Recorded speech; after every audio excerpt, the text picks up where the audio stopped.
Just keep refreshing.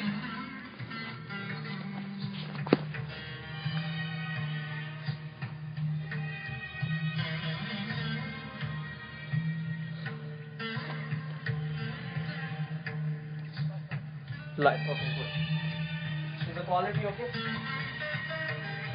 Okay. Okay, I'm starting.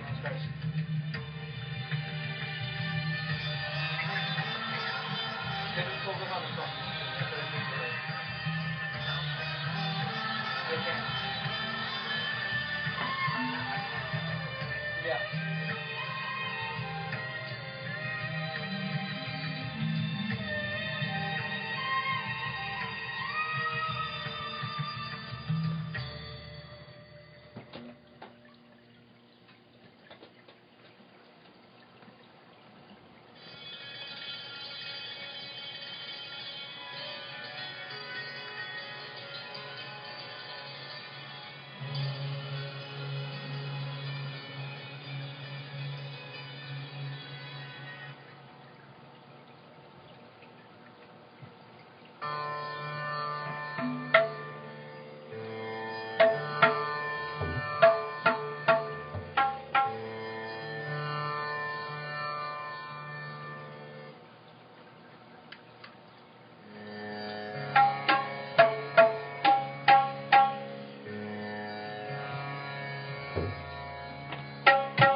Om Shri Sai Ram. Welcome to Friday Night Inspirations. After a month-long hiatus, we return with an amazing program in store for you this evening, bringing together great minds and great music, all under one roof. We begin the program with the musical offering.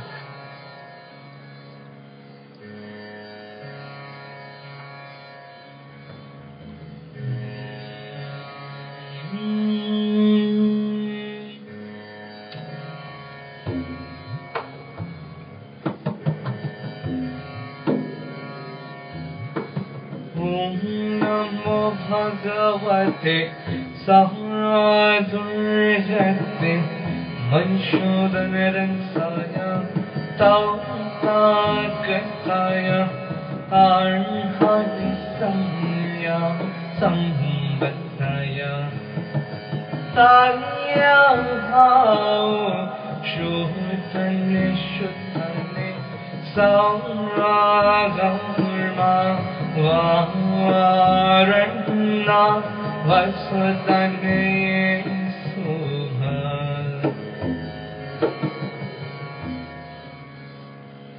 That was a Buddha song in the language of Pali. Next, a Tamil song in praise of Lord Krishna.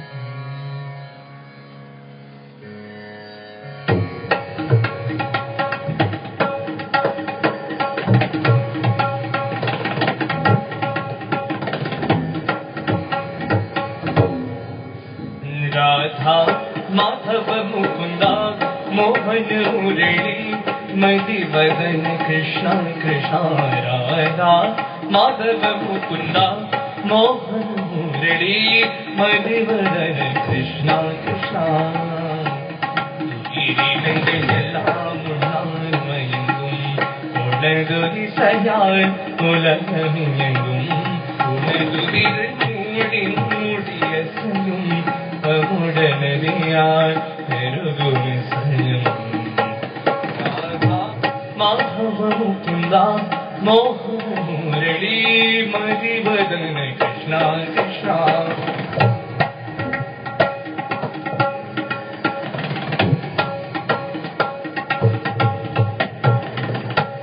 Karavai Pashu Kandai Marandurugam Kekum Sayal Kani Perugum Manulegama Kurala Shurala Marakam Uyikal Kana Sargam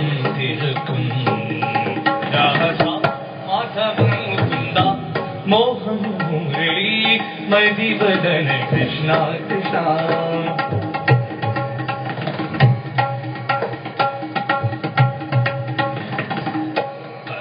Madhiva Unantum Unaganaham Sada Japitum Manadu Unatedi Tediyanum Kanda Pindan Ramangalayum Radha Madhava Mukunda Mohan Murali Madhivadan Krishna Krishna Radha Madhava Mukunda Mohan Murali Madhivadan Krishna Krishna Madhivadan Krishna Krishna Madhivadan Krishna Krishna.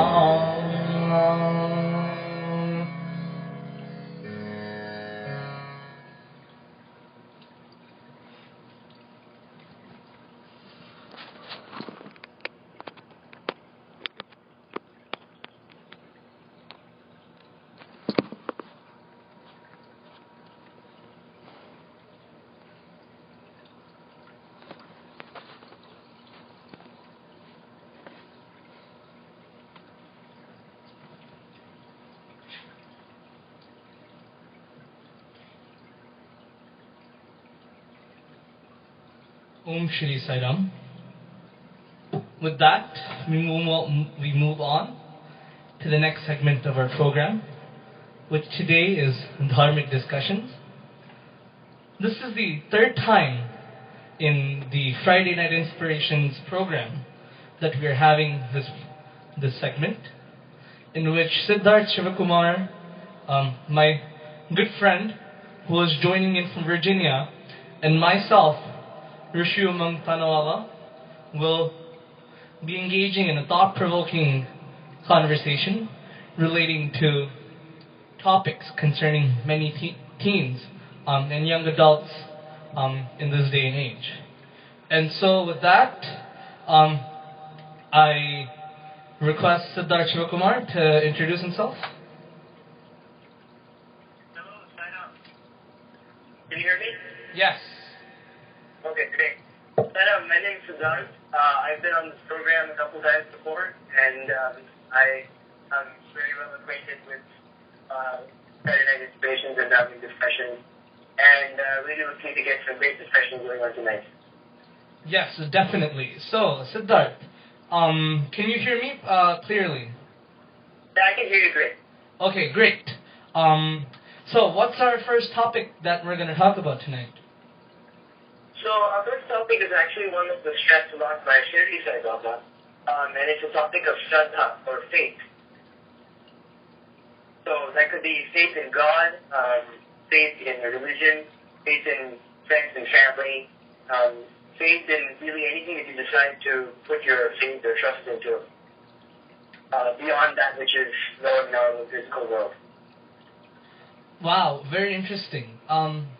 So I was listening to an interview on Radio Sai recently, and they were talking about something very similar. And they were debating about, is faith built up or is it given to you by God? Right, so that's a very interesting topic, because I know many people who would say one or the other, and I even know people who would say both. Because on the one hand, if faith is given to you directly by God, then you may possess it, but it may be probably up to each and every person to decide whether or not they will continue to have that steady faith in someone else, especially in God. If the faith is something which you're born with, then why do we have to spend so much time doing ritualistic things, going to a temple or praying? Why can't we just spend our time remembering that we have this innate faith in God? Why do we have to remind ourselves of it so much? So I think from there you can get the answer that probably is, depending on how you look at it, it could be one or the other, or even both. Depending on how you decide to approach the faith that you were given, or that you have to cultivate within yourself, or that is appropriate for a given situation. Very interesting. Now, people that we know of, a lot of the Sai devotees that we know, they've gained faith in Swami by witnessing his miracles. They see Swami creating a watch. They're probably looking for something where Swami helps them find it. Or Swami has cured one of their family members or themselves. And a lot of people gain faith in Swami through such occurrences or experiences. And time and again, Swami has told us that the miracles that he performs are simply visiting cards. They are not any means of publicity or any means of drawing any followers, and yet they do draw followers, and at least 50% of the Sai devotees I know have come into Bhagwan's fold due to some sort of miracle or epiphany that Swami has granted them. What are your thoughts about this? Well, so I also know that Swami has said that one of the miracles that he shows to us are mere drops in an ocean of love, and that we should not be blinded by the sight of the drops, but rather we should seek out the ocean of love and try to merge with that, rather than spending so much time focusing on these little drops that we see. For sure, miracles play a large role in faith. In the story of Jesus' crucifixion and then his resurrection, that itself is a miracle, and probably for a lot of people is the reason why they have such a strong faith, or maybe one of the reasons why they have such a strong faith in Jesus. And I think that definitely there is some sort of visiting card, if you may put it, which strengthens your connection to God or to really any person. The only thing is that with other people that we know, the actions are explainable, understandable, rational. And with God, sometimes they may be, but oftentimes we don't understand the inner workings of the spiritual divine energy, and so we only see a mere cross-section or reflection, if you will, and that is what we see as a miracle. So that's very interesting, I think. What do you think about miracles in the sense of how they relate to how we perceive God and how we have faith in it? Definitely miracles do foster faith, and they definitely progress our faith in God, in particular Swami.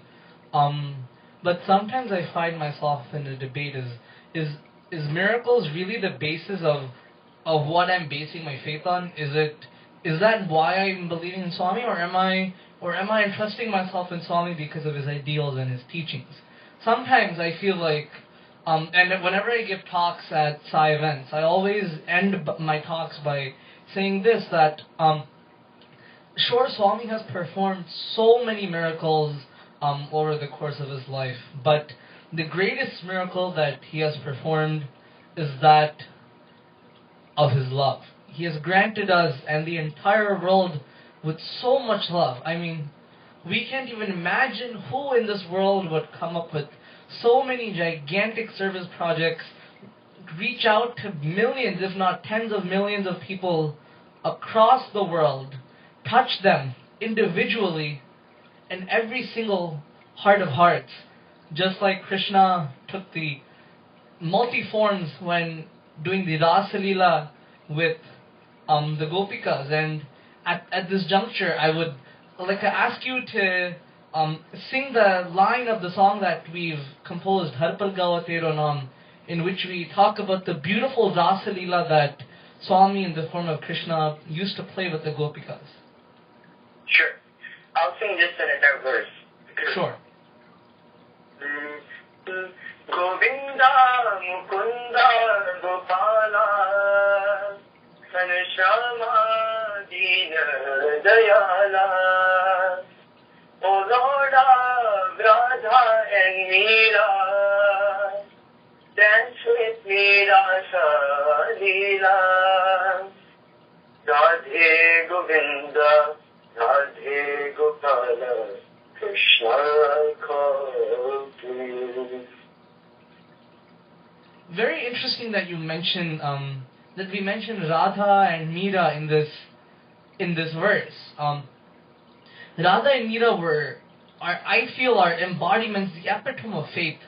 Meera, for those of you who do not know, was an ascetic lady who was actually part of a king's household, and she was getting married off to a prince, and she disagreed to that, saying that my only husband and lover is Krishna, and she stuck to that, and even in the process, the king and her family got so angry that, deceiving her that this is prasadam, they fed her poison, and of course, as Krishna, out of his ultimate compassion would, he absorbed that poison, just because she had faith in Krishna, in her Lord, that she survived.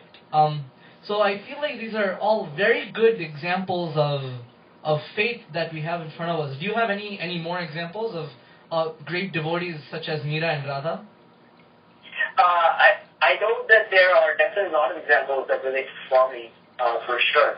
And you could talk for hours and hours, days upon days of stories of devotees who have experienced miracles with Swami and who are exemplars of how a devotee should have faith for his or her God.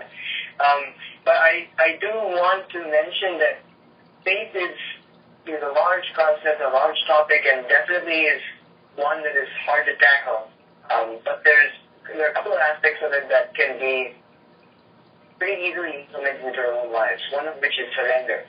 So we can surrender whatever difficulties we have to Swami or whichever God you may worship. And if you have enough faith, and as long as you do your best, then if you have enough faith, you have the confidence to know that the results that will come out of that action will be for the best. And you also have the faith and the conviction to say that I know that this will be taken care of. Even if it's not how I planned, I know it will be taken care of. And I think that is something to be said about the ultimate faith that one can have for God. And it's difficult to do in every aspect of our daily lives. But I think that for sure, Radha and Meera may have drank the poison knowingly or unknowingly, but regardless, she would have done it anyway because she had surrendered to her Lord. And she knew that she had faith in him and he would take care of her through every step of the way. And it's difficult for us to do, especially in this day and age when we all depend on each other, supposedly, for everything. And it's difficult for us to extricate the I do from I am not the doer, but from someone is doing through me. But I think that really is what we need to take into account when we talk about faith in this day and age and how we should implement it into our lives. Very interesting. Siddhu, I'm going to play devil's advocate for the next couple of minutes and talk about how people use faith or this thing that, oh, God will take care of everything, as an excuse to not do any work. Swami has said that God helps those who help themselves.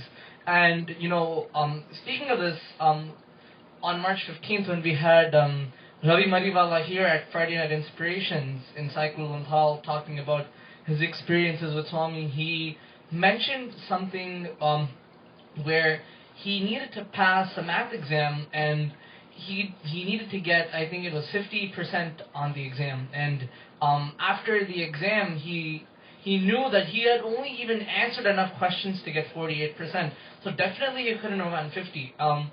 But when the results came in, he had a 52. So there Swami took care of him because he had faith. But again, going back to what I was saying before, Swami says that God, I help those only who help themselves. So how do we reconcile with that and saying that, even though I have to work, Swami will take care of everything? Sometimes I feel like I don't know where the balancing point between the two things are.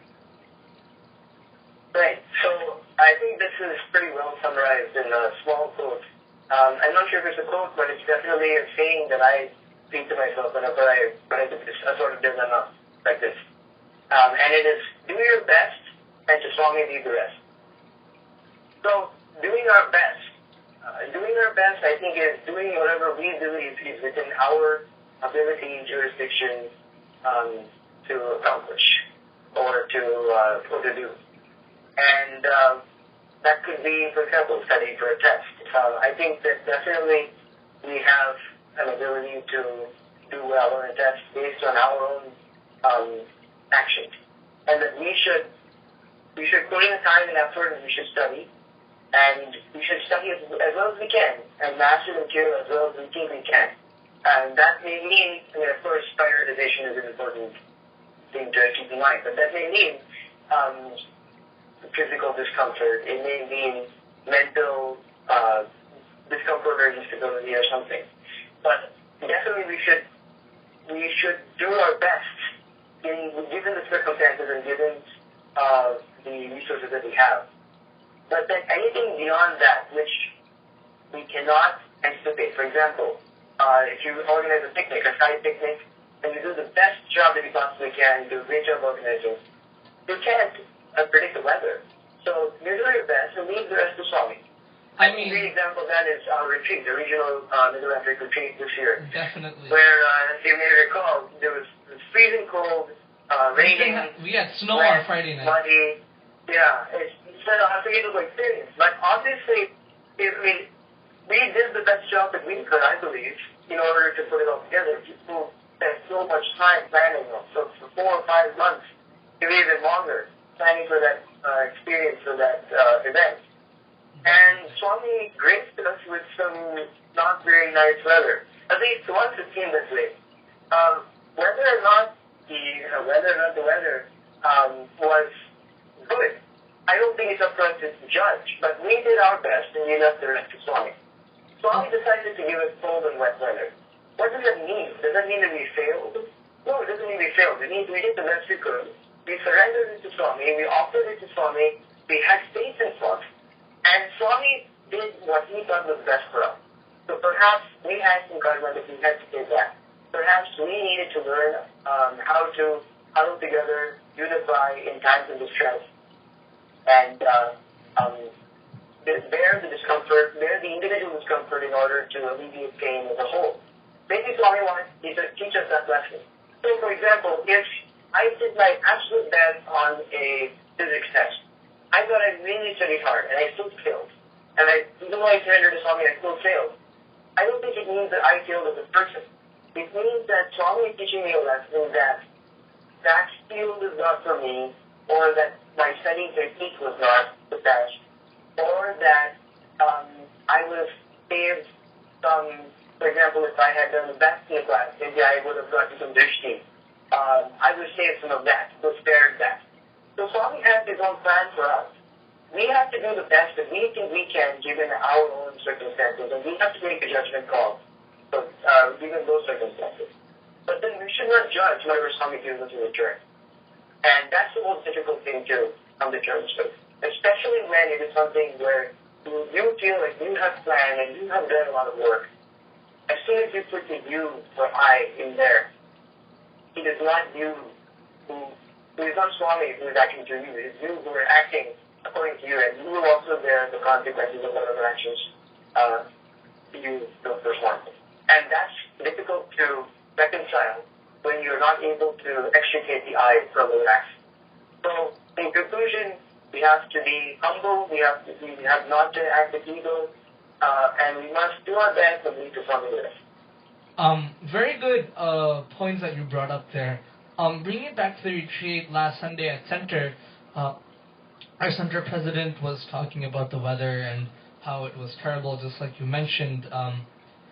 I know I went through 10 pairs of socks within those few days. It was so wet. Absolutely. I'm glad I brought an extra pack of socks for both of us. Yeah, definitely. Swami did keep us safe on that sock side.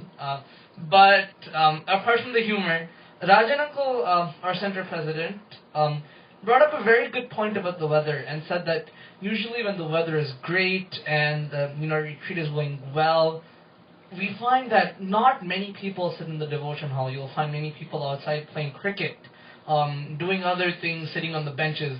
But because of the bad weather that we had this year, every single person was either involved in their SSC classes, in the kitchen, or in the devotion hall where they were supposed to be. And that's very interesting because our guest speaker this year was none other than Professor Anil Kumar, who needs no sort of introduction. So Rajanakul brought up a very good point that perhaps that is why Swami had graced us with what we thought, what we perceived as bad weather. And you know what? After we bared it out for Thursday, Friday, Saturday, and Sunday even, Sunday evening things did start to get a bit better, and both of us were part of the cultural program that took place on Sunday night, the Sarikatha, in which definitely we talked about faith. A lot of instances of faith came up in that presentation. And as the tabla player, and I know you as a harmonium player, it was so cold that during the practices we couldn't even move our fingers to eke out proper beat or proper melody out of our instruments. But we were patient, and we had faith that Swami would take care of things. And when it came time for the performance, our presentation was virtually flawless. And because we had that patience that with time Swami would make things better, that the following day on Monday it was actually 75 degrees by the time we left the camp, and cleanup was very, very easy for us to do on Monday. So with patience, which brings us to our next topic, Saburi, with faith and patience together, we can accomplish so many things. What are your thoughts about that? Oh yeah, absolutely. I'm glad you brought up that point, that those who may have left on Saturday thinking that, oh God, this is way too cold, I'm not going to be able to survive through this, may have not may have not gotten the chance to enjoy all of the offerings that were given on Saturday, end of Saturday, Sunday, even Monday, when the weather got significantly better, and it was pretty nice outside, although it was a little bit wet. It's incredibly important that we have some level of patience, because things don't come immediately. There isn't really anything that will come immediately other than your own thoughts or your own love for Swami. Those are some amongst very few things that will come immediately. Your life travels at a relatively slow speed compared to your own thoughts. The fastest entity that can travel with the universe is your own thoughts. You can imagine yourself to be anywhere. And thus we think that we should, since we can imagine getting anything or doing anything, we should also get those things immediately. And during the cold nights or the cold times when we're practicing and we couldn't move our fingers, we may have imagined a very warm and pleasant retreat where it was nice and dry and there's no around. But those thoughts themselves premeditate our desire to have something immediately. Those thoughts themselves beg for immediate gratification. And we have to understand that that's not possible in most scenarios, that our thoughts precede anything. Our thoughts precede something that arrives in the mail. Our thoughts precede an A on the test, or even good weather. And so we have to make sure that we have patience along with faith, so that we fulfill ourselves and fulfill whatever small desires we may have, because it's okay to have desires, but still, to make sure that we are not waiting for something in agony, or that we are not wasting our energy longing or anticipating for something which will come eventually. A very good point you brought up about instant gratification. And I feel like instant and delayed gratification leads, the battle over that can actually lead to obesity. And people may say why, but what I have observed, unfortunately, I am slightly overweight, and sometimes it becomes, over the years, thanks to Swami's grace and reading his teachings and studying them, I have gained lots of self-control, if I say so, for myself. But what happens with a lot of people around the country, especially in the U.S., with so much media attention and so many fast food restaurants, is that people will want to have that ice cream or the French fries, or in the case if you're non-vegetarian, that hamburger or a Whopper or Big Mac or whatever it may be, and they want it immediately. In fact,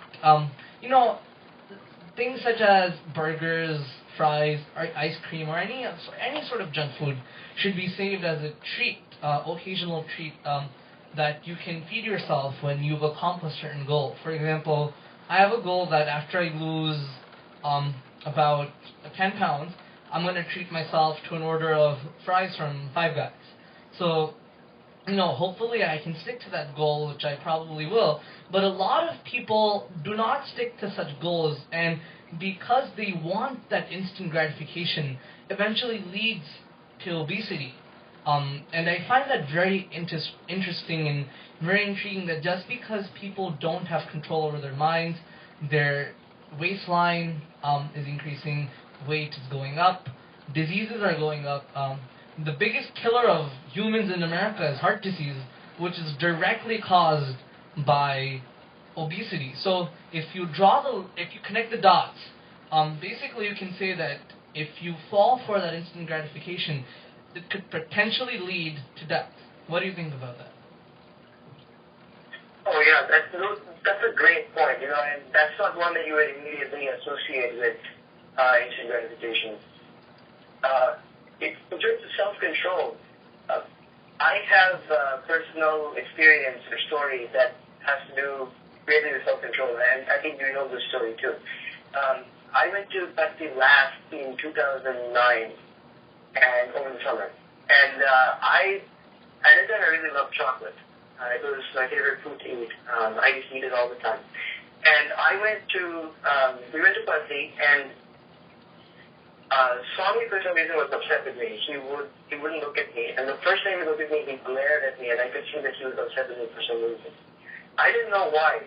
I had no idea why Swami was upset with me, or why I would need to, what I would have to do in order to make Swami, not upset with me anymore.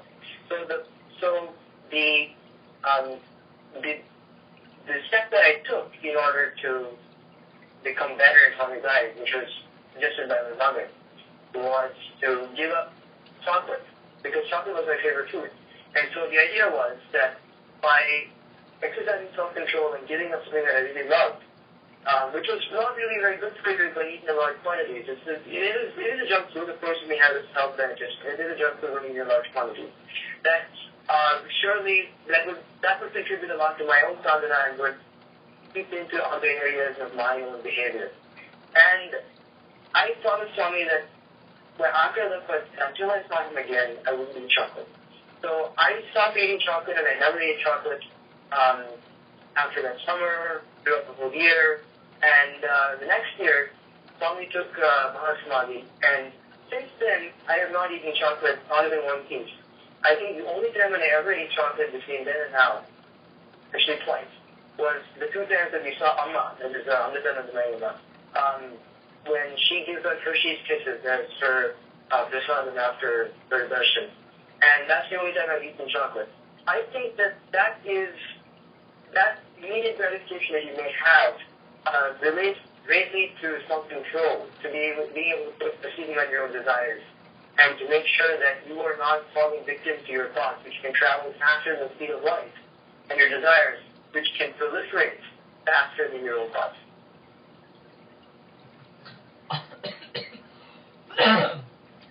Thank you for sharing that very intimate story with us.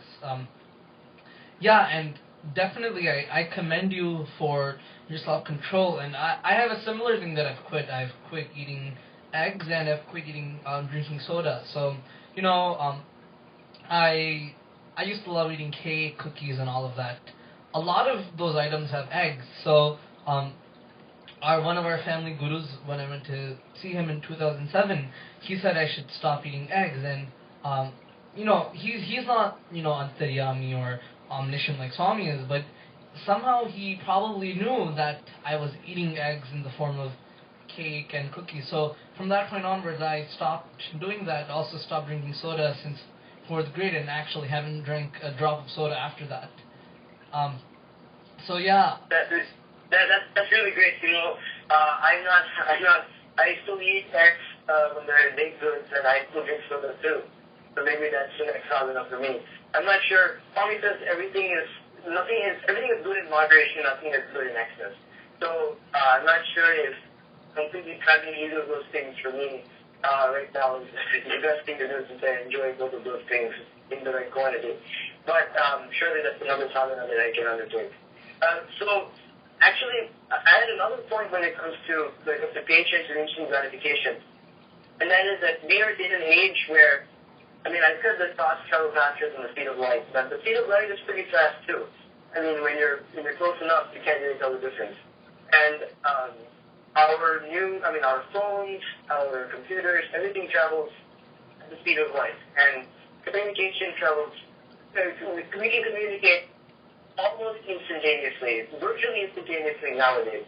And I think that contributes a lot to our newfound desire for instant items and experiences and pleasure and all kinds of things. We want things immediately, and I don't know if that's very healthy for us as a society to expect to get things immediately, especially when there are things that money can't buy, there are things that Amazon can't order or ship to you, and there are things that you can't experience online. And so we should be cognizant of that, so that we don't fall into a trap of expecting immediate entertainment or gratification for anything. I definitely agree with you on that. And we've got, for example, Amazon, where you can just order as much stuff as you want, and they come and shipping to your door. You can get it shipped to your door within one day. So we should be aware of that and make sure that we don't fall into any traps.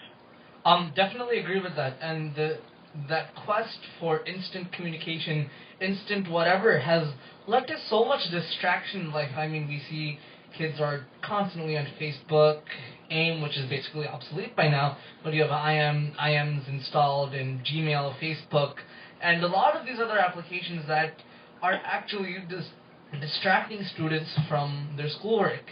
And we see that the standards of high schools especially have gone down significantly with the rise of such communication technologies. For example, in my school that I attend, McNair Academic High School, from where I'll be graduating in the next 2 weeks, we used to be the number 1 ranked high school in the state and the number 15 ranked high school in the country.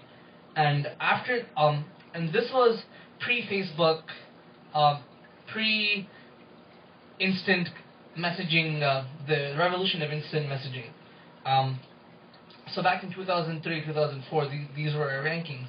And after that, surprisingly and ironically, after people got so involved with Facebook opened up in September of 2004, after people got involved in all of these such activities, we see that the AP scores, SAT scores, GPAs of all of the students, on an average have gone down significantly. And even as much as I want to say that I stay away from those things, even I fall distracted to Facebook sometimes here and there. Definitely. Right. I have my school story is almost exactly the same as yours. The thing with my school is that I can track over my 4 years of my high school how this has played a role. When I went into high school, I didn't have a Facebook account. I did not spend much time online, and it wasn't really that much of my own life that I had previously spent on a regular basis online, especially communicating with friends. But nowadays, the students that come into my high school as freshmen all have Facebook accounts, and they all spend 3-4 hours a day chatting online or doing something else, which may all be fine. That's okay. But my school is very rigorous, and they spend a lot of, and they expect a lot out of the students. They expect their students to spend a lot of time on homework. And so, same with my school. You see that my school from 2 or 3 years ago going from ranking number 1 in the country to number 4 now. I mean, we may be doing well. We may even be doing very well. But it's very clear that there are a lot of students nowadays who come into my school who all get kicked out because their GPA isn't high enough, or they're not doing their homework because they're too much time on Facebook. There's been a Facebook group for current 7th graders who are planning on going to high school TJ in the future. So current 7th graders already have a Facebook group where they talk about, I mean, that's great, but it just proves that the era of instant gratification, the sort of mentality that we can all communicate immediately and therefore we can all spend time communicating and we can waste time that way, is really prevalent, especially among people who are even younger than us and our age too. And so we should make sure that as a society, as we become the next generation and we take over running our society and running all the infrastructure and everything, that we don't let that distract us from what needs to be done. We already see enough problems with people who aren't even involved in these kinds of communications that still run into problems and still run into some of indifference or laziness. And we should not compound those problems with other problems such as instant gratification or lack of focus. Definitely, Siddharth. I want to interrupt you here. And, at the retreat, we had the lead presentation on Saturday evening, and the Edison group talked about, the same thing that we're talking about now, how people are getting distracted by Facebook, and I bet a lot of our viewers recall that presentation. And, social media, instant messaging can all be used for a good purpose, and it's not all bad as some parents or some children even may think. Oh yeah, definitely, yeah. I mean, the best example of that is what we're doing right now, Friday Night Inspirations.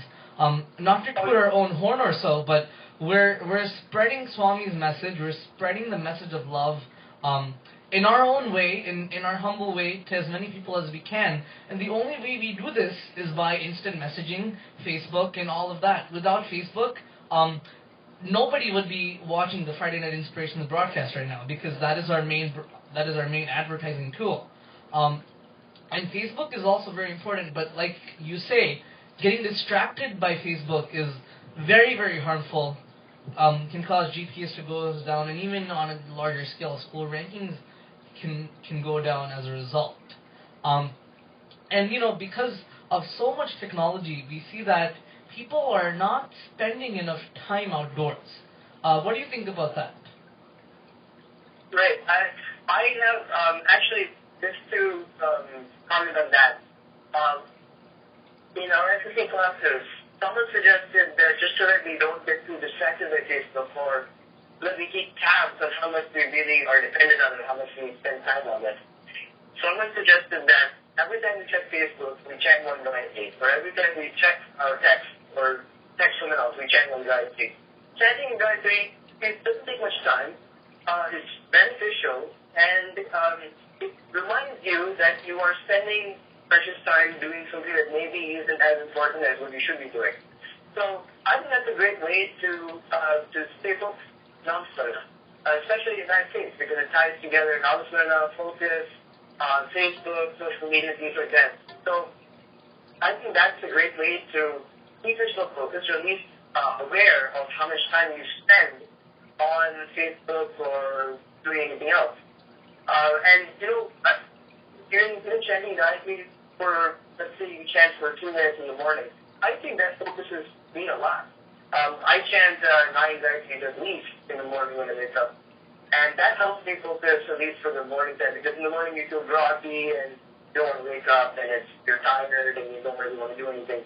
Chanting a few Gayatris in a focused way, concentrating and chanting 9 Gayatris, more than more, helps me to, first of all, wake myself up.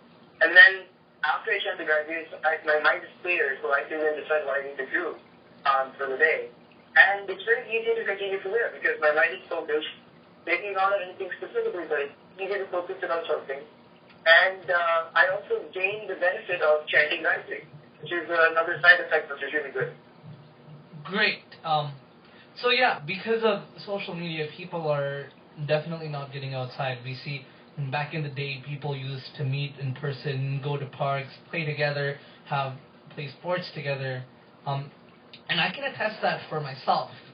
Back in the day when I did have a Facebook account, every day during the summer I was outside with my friends in the park across the street from my house playing soccer. And after Facebook and all started, even I myself am guilty of not playing outside enough.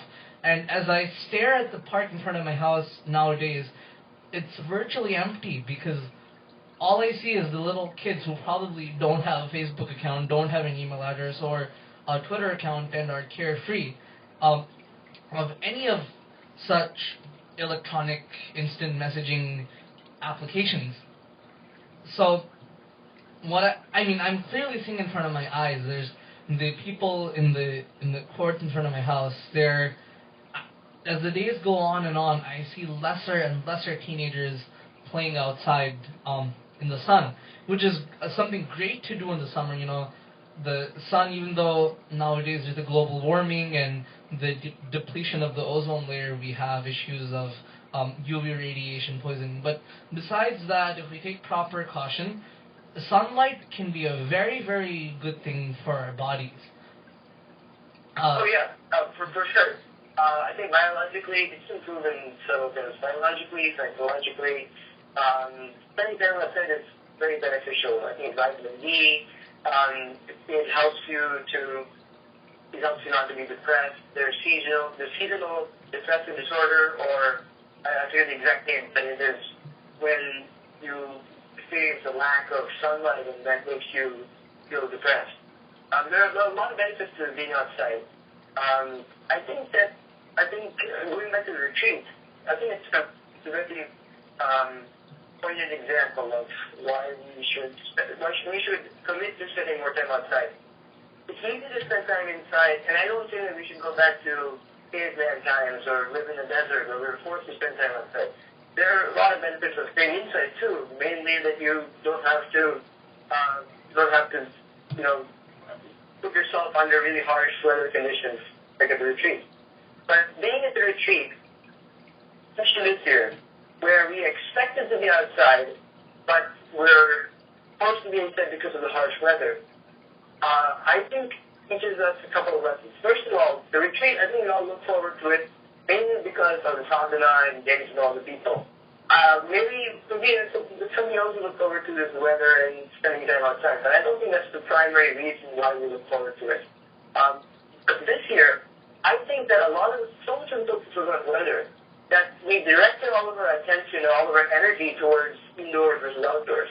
All of us expected to be outside, and when we were denied the opportunity to be outside, we suddenly realized that we felt we were missing something just because we weren't able to be outside. Which is kind of strange, considering our day-to-day lives where we don't want to spend much time outside, or we'd rather spend time inside.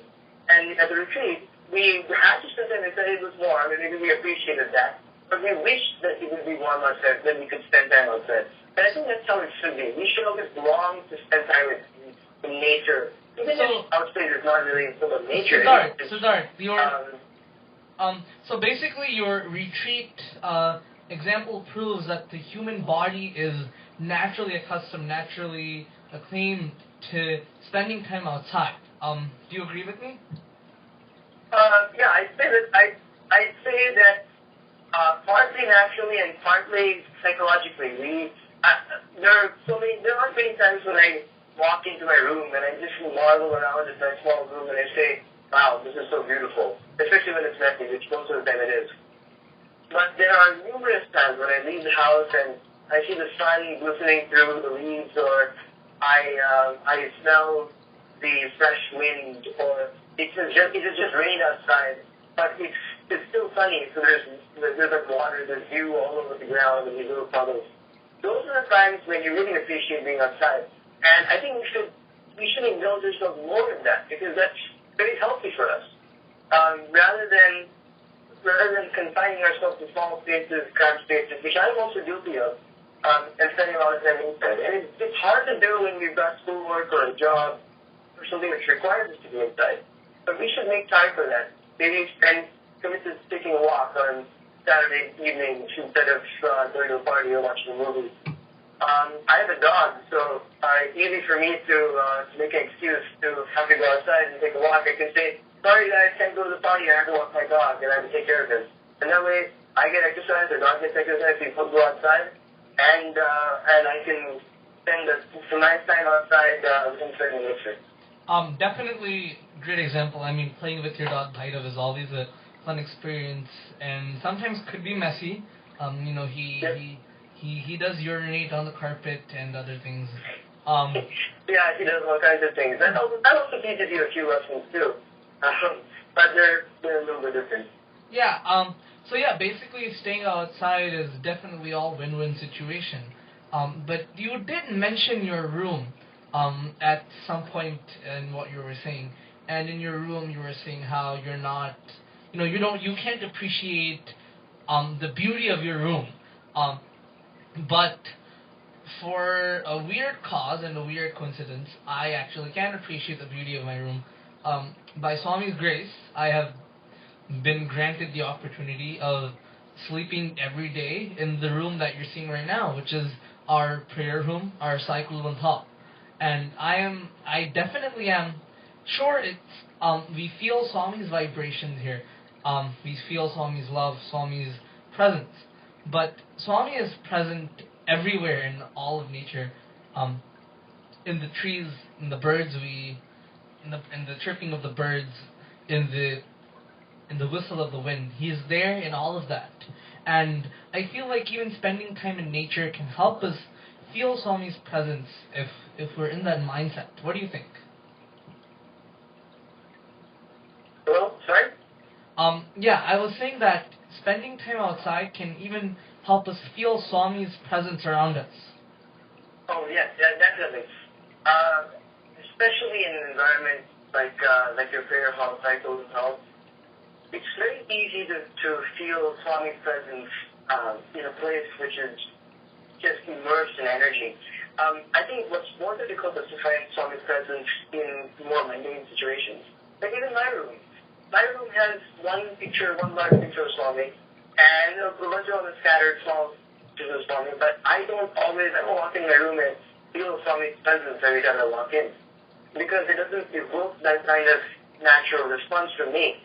So it means I have to make a conscious effort to see Swami in my surroundings, in the people that I meet, in the places that I go to. I know that you had an experience where you were taking a bus home from my house, or perhaps it was on the way to my house, and I believe you were sitting next to another lady who was a bit rude to you, and at first you thought, oh, how can she be so rude to me? I don't deserve to be treated like that. But then you saw on her bag, on one of the bags she was carrying, the words Om Namah Shivaya were printed, and so it reminded you to see God in all others. Yes, definitely. And seeing God in others is what our retreat theme was about. God is love, live in love. And God is, even Swami has said, and I think we all agree with him, that God is synonymous with love. And one way that we can feel that love of Swami is through music. We always end our discussions by always bringing it back to the musical aspect of which you and I are so fond of. And you and I really feel Swami's presence when we sing, don't we? Oh, of course. There's not a single time that I go to Bhajans and whether I'm singing or not singing, don't feel Swami's presence. It's so obvious that Swami is there, especially in those times where you can just feel the bottom. It's just palpable. It's just you and Swami there. And it is not even describable, the amount of bliss or joy that you may derive from listening or singing to Bhajans or devotional songs. It's just beautiful. Definitely, Siddharth. So Bhajans really help us feel Swami's presence, any sort of music, and with that, it is time to immerse ourselves in that same activity of Bhajans that we are going to have for the next half an hour to conclude tonight's program. Do you think it's time for Bhajans, Sidhu? Oh, definitely. I can't wait. Especially since you've kept the Bhajan list a secret from me today. I am going to listen to every single word of the Bhajans today, every single second. And I'm really looking forward to them. Thank you, Rushi, for the great opportunity. Thanks to all the listeners into the broadcast today. Please hope you have a wonderful weekend and enjoy the weather outside. Enjoy the beautiful skies, and if it's raining, enjoy the rain too. But right on, thank you. Sairam, thank you so much, Siddharth, for joining us, and I hope you'll be continuing to watch our broadcast now for the Bhajans. With that, we have a couple of announcements before we begin. Next week, Friday Night Inspirations will be held, same time, same place, same link, and we have a guest speaker next week. His name is Shri Suresh Ramaswamy from Bridgewater, New Jersey, and he's an alumni of Swami's Institute and is a very acclaimed tabla player, and he will be speaking to us next week. With that, we now immerse ourselves in the glory, in the sweet melody of our beloved Lord's name. And we do that through devotional singing, as we call it, bhajans. Please give us a couple of minutes as we transition into bhajan mode. Jai Sai Ram.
Vinayaka Gauri नंदन हे शिवनंदना पार्वती नंदन गजानना मूषिक वाहन गजानना मोदक हस्ता गजानना मोदक हस्ता गजानना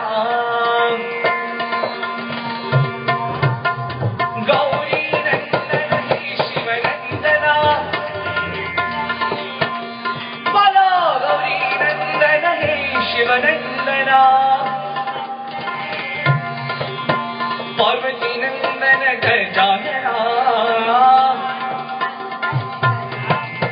मूषिक वाहन गजानना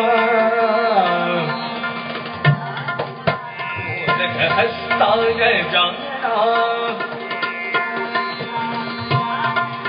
मोदक हस्ता गजानना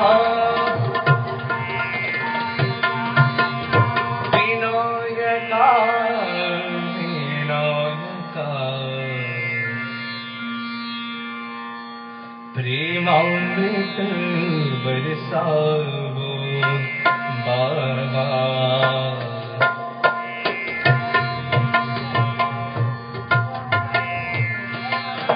प्रेमामृत बरसावो बाबा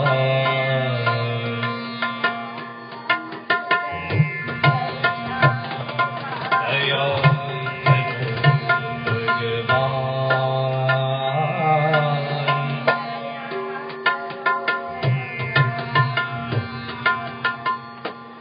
दया करो भगवान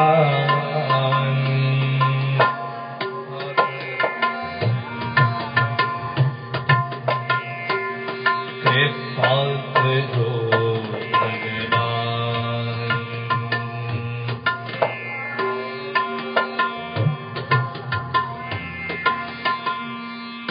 कृपा करो भगवान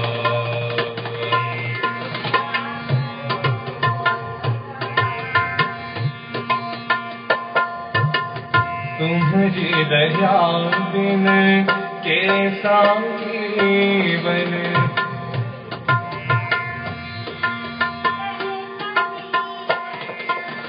तुम्हारी दया बिना कैसा जीवन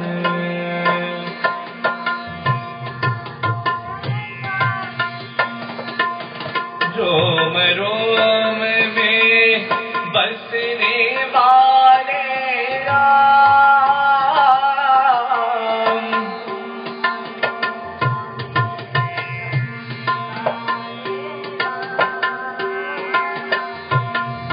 रोम रोम में बसने वाले राम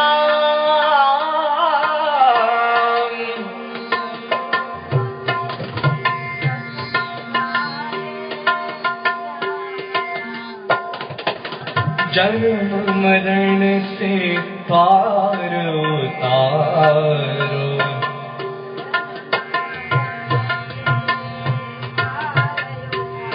जन्म मरण से पार उतारो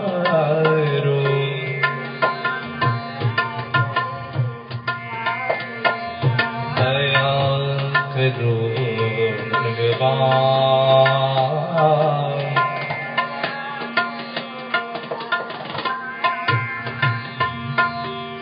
कृपा करो भगवान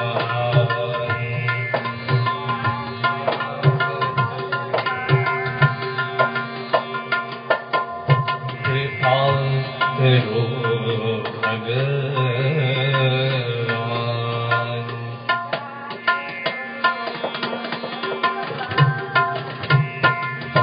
प्रेमामृत बरसाओ बाबा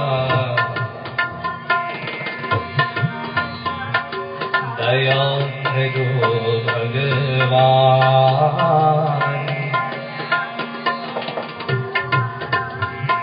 कृपा करो भगवान,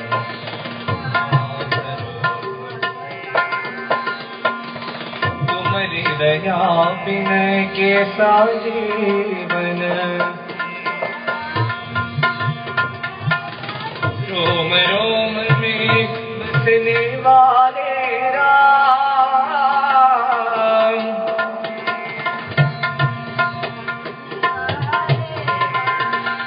रोम रोम में बसने वाले राम,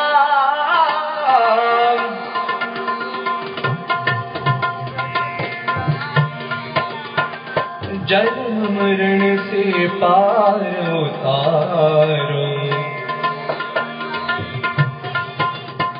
दया करो भगवान,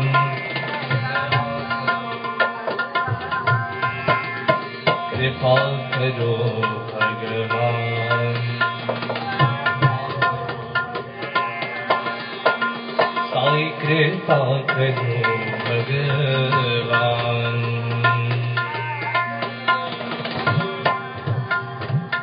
प्रेमामृत बरसा बाबा, दया करो शिव गंगाधारी,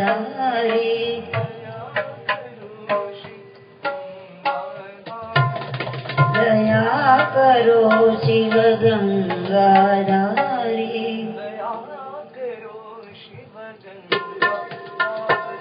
कृपा करो शिव हे त्रिपुरारी, कृपा करो शिव हे त्रिपुरारी,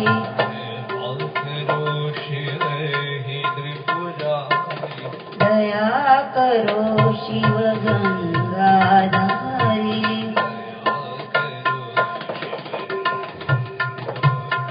नाम मधुर शुभ मंगलकारी, नाम मधुर शुभ मंगलकारी, नाम मधुर शुभ मंगलकारी, नाम मधुर शुभ मंगलकारी, अलख निरंजन त्रिशूलधारी, अलख निरंजन त्रिशूलधारी, अलख निरंजन त्रिशूलधारी, अलख निरंजन त्रिशूलधारी, दया करो दया करो दया करो भोला भंडारी, दया करो दया करो दया करो भोला भंडारी, दया करो कृपा करो रक्षा करो भोला भंडारी, दया करो कृपा करो रक्षा करो भोला भंडारी, दया करो शिव गंगाधारी, कृपा करो शिव हे त्रिपुरारी, दया करो शिव गंगाधारी, दया करो शिव गंगाधारी, नाम मधुर शुभ मंगलकारी, नाम मधुर शुभ मंगलकारी, अलख निरंजन त्रिशूलधारी, अलख निरंजन त्रिशूलधारी, दया करो कृपा करो रक्षा करो भोला भंडारी, करो कृपा करो रक्षा करो भोला भंडारी, दया करो शिव गंगाधारी, पांडुरंग विठला जय पांडुरंग विठला,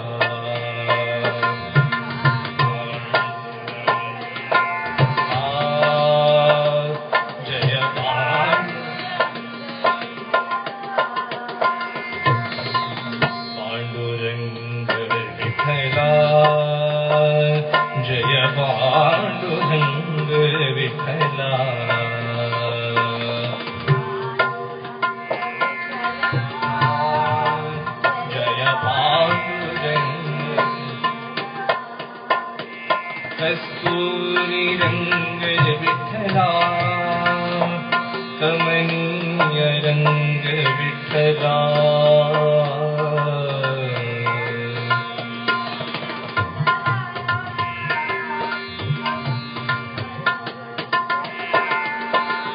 ಕಸ್ತೂರಿ ರಂಗ ವಿಠಲ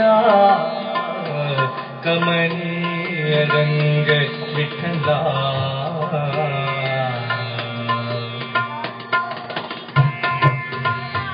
ಕಮನೀಯ ರಂಗ ಪಾಂಡುರಂಗ ವಿಠಲ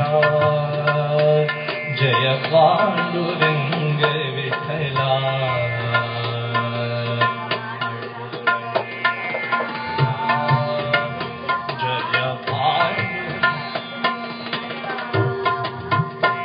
गोविंद रंग विठला गोपाल रंग विठला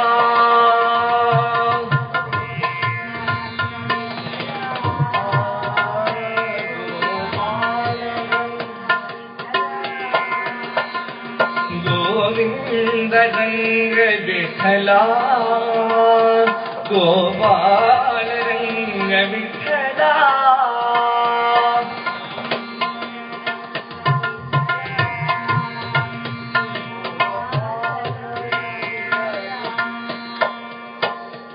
कल्याण रंग विठला करुणात रंग विठला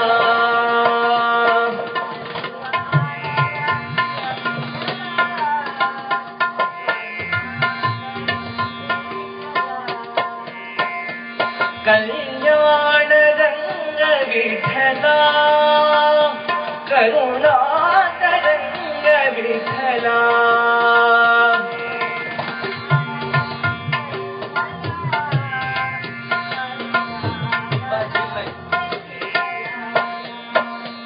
परतीश रंग विठला जय साई रंग विठला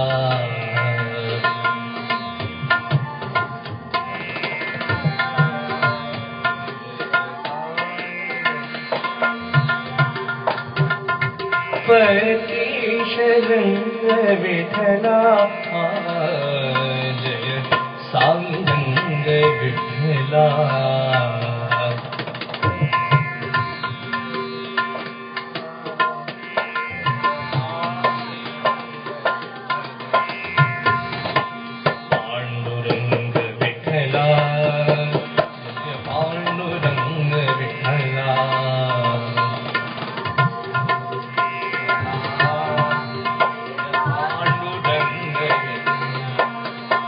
कस्तूरी रंग विठला कमनीय रंग विठला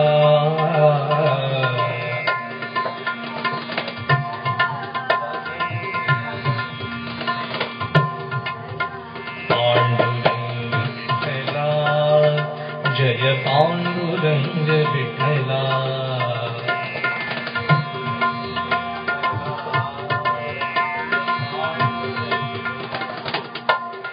गोविंद रंग विठला गोपाल रंग विठला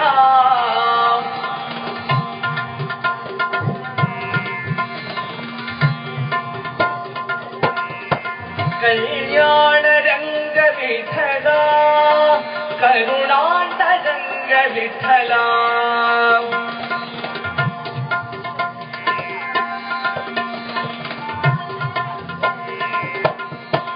परतीश रंग विठला जय साई रंग विठला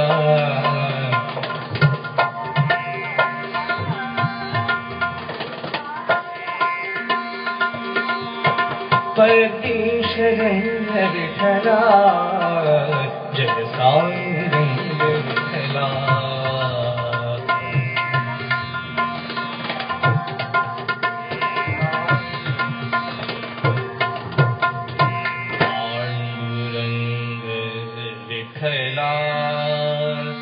जय पांडुरंग विठला नंदानंदन हरि गोविंद गोपाल नंदानंदन हरि गोविंद गोपाल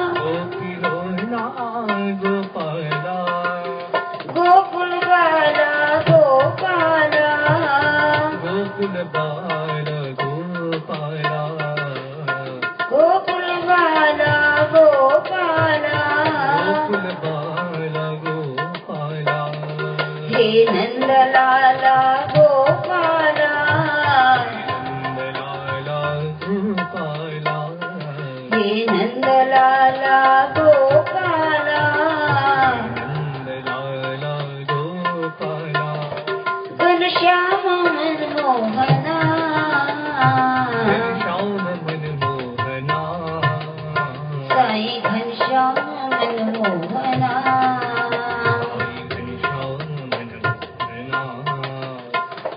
नंदानंदन हरि गोविंद गोपाल घनश्याम मनमोहना श्याम मनमोहना साई घनश्याम मनमोहना श्याम मनमोहना गोपिलोला गोपाला गोपिलोला गोपाला गोकुल बाला गोपाला गोकुल बाला गोपाला हे नंदलाला गोपाला नंदलाला गोपाला घनश्याम मनमोहना घनश्याम मनमोहना साई घनश्याम मनमोहना घनश्याम मनमोहना नंदानंदन हरि गोविंद गोपाल भगत वत्सल तेरो नाम हो साई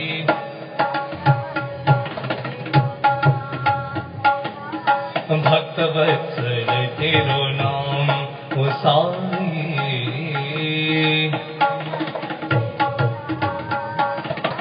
तुम संग बांधी प्रेम की डोरी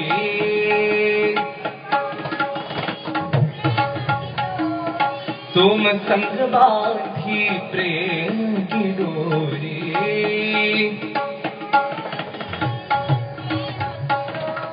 सुमिरन करो तेरो नाम ओ साई सुमिरन करो तेरो नाम साई पति तो धारण भक्त परायणा पति तो धारणा भक्त परायणा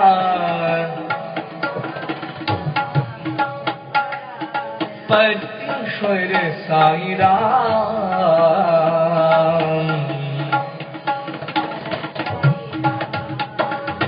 परमेश्वर साई राम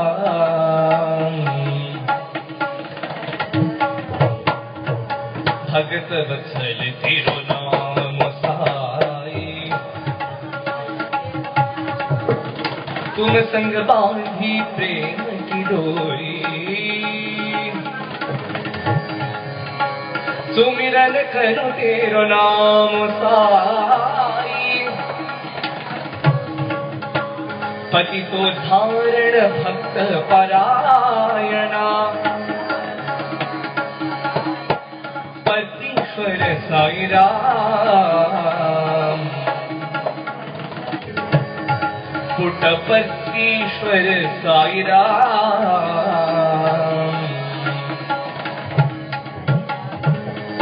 भगत वत्सल तेरो नाम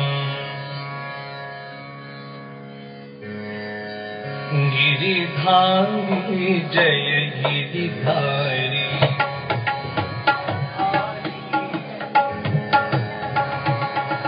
गिरिधारी जय गिरिधारी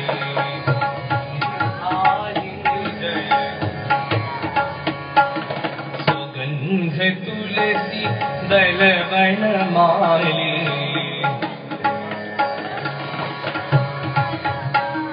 सुगंध तुलसी दल वन माली गिरिधारी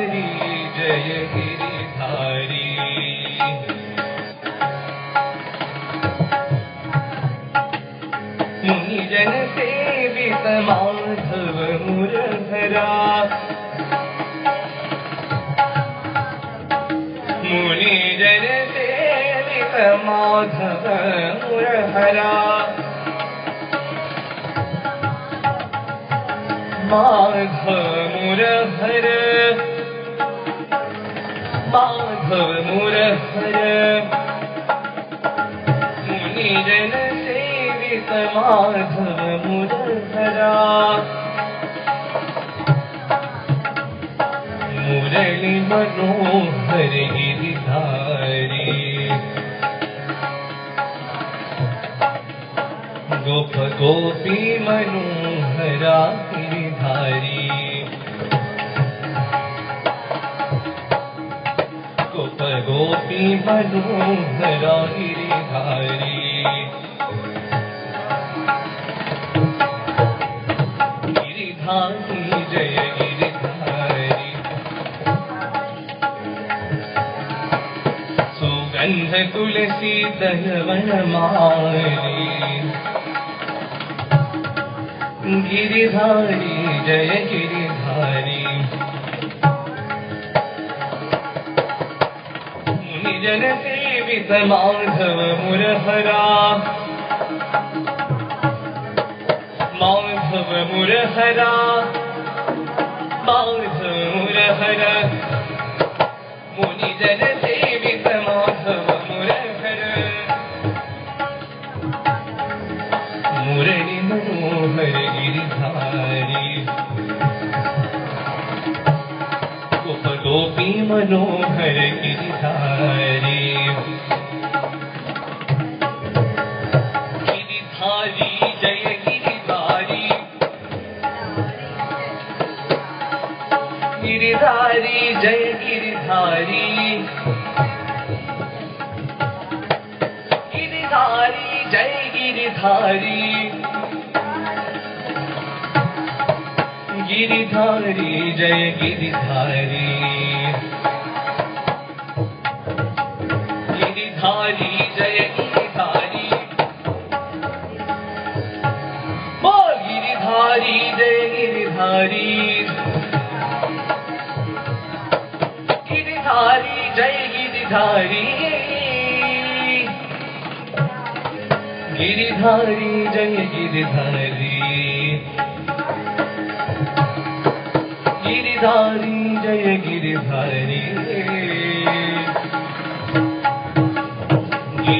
गिरिधारी जय गिरिधारी बोलो बोलो सब मिल बोलो ओम नमः शिवाय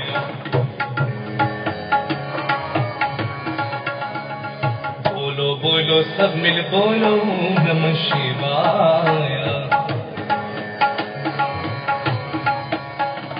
ओम नमः शिवाय ओम नमः शिवाय ओम नमः शिवाय ओम नमः शिवाय बोलो बोलो सब मिल बोलो ओम नमः शिवाय झूठ जटा में गंगाधारी झूठ जटा में गंगाधारी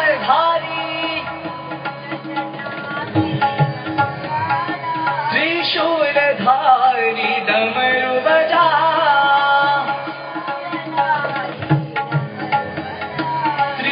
त्रिशूलधारी डमरू बजा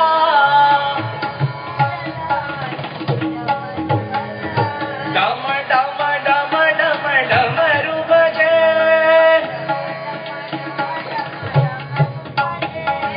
डम डम डम डम डमरू बजा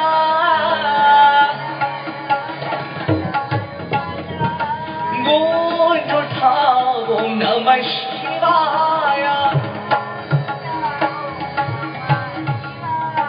भाव से बोलो नमः शिवाय प्रेम से बोलो नमः शिवाय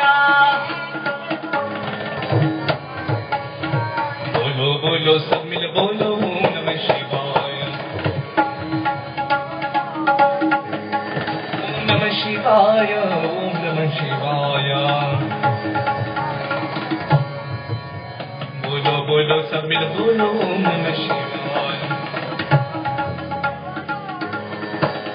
झूठ जटावे गंगाधारी त्रिशूलधारी डमरू बजा डम डम डम डम डमरू बजा गूंज उठाओ नमः शिवाय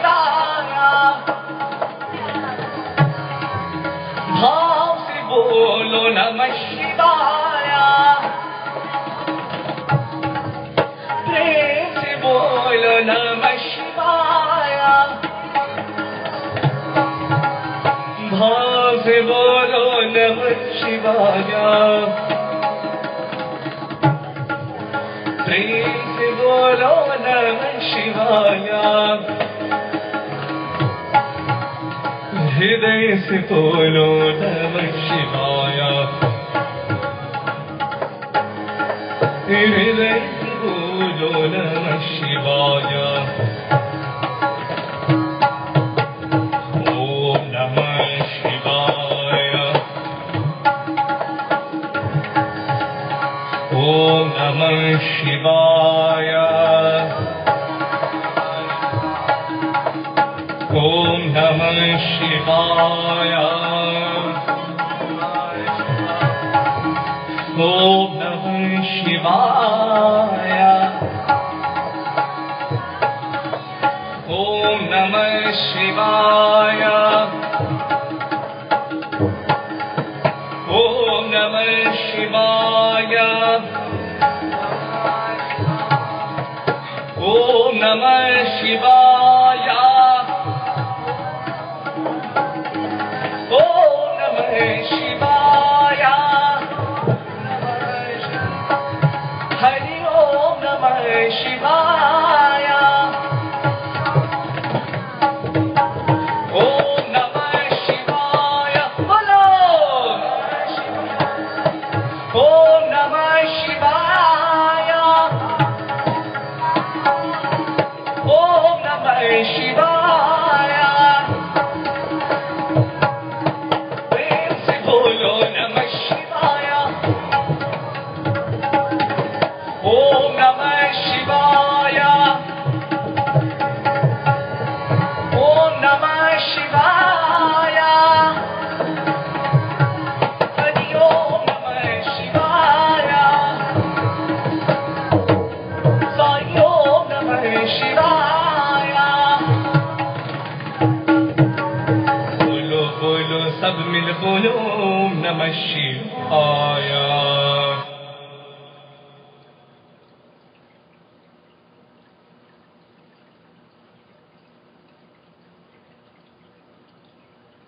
Subramanyam Subramanyam Shanmuganatha Subramanyam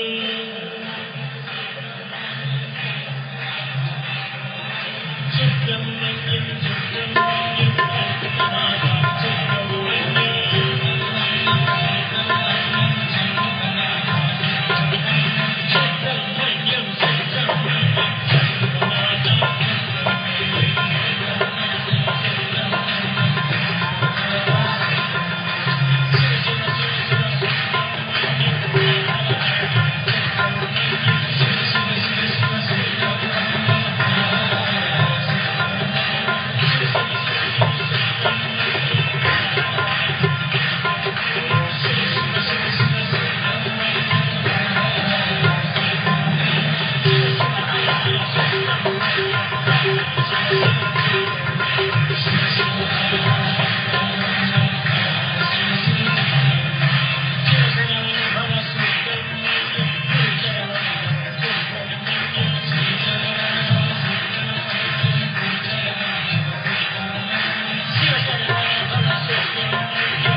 The Lord of the universe is here. Swami Satya Sai is here. Come to see devotees everywhere. Come to bless His children everywhere. Born in Puttaparthi, the Lord of the universe is here. Calm and tranquil like the moon, shining with divine inner light, filling all of this at His side. He is always serving those in need, answering the prayers of devotees, giving grace to you and me. The Lord of the universe is here. Saw your Guru, God Himself. Mother, you are everything to us. Father, you are everything to us.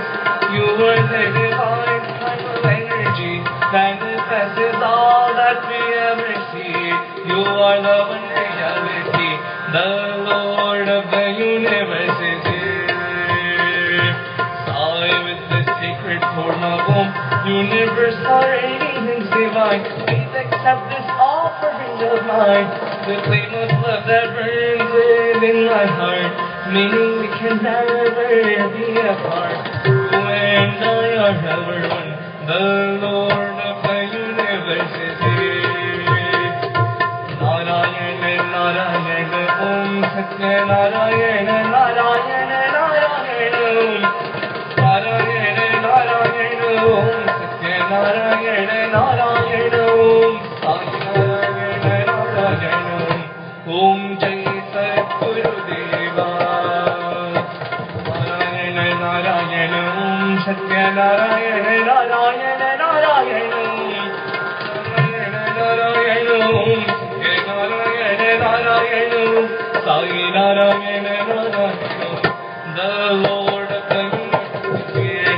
Jai Jai Narayana Narayana Om Satya Narayana Narayana Narayana Om Narayana Narayana Om Satya Narayana Narayana Om Narayana Narayana Om.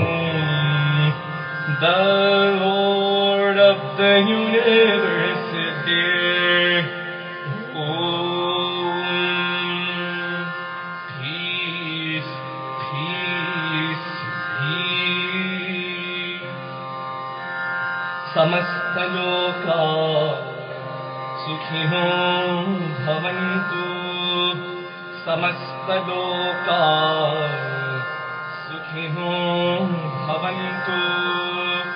Samasta loka sukhiनो bhavantu. Om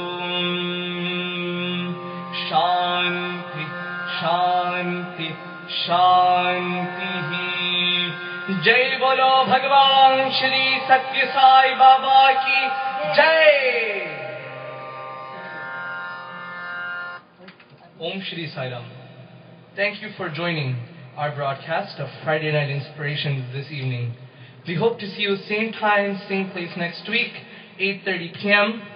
to join us for Friday Night Inspirations with Shri Suresh Ramaswamy, an alumni of Swami's University. Jai Sai Ram.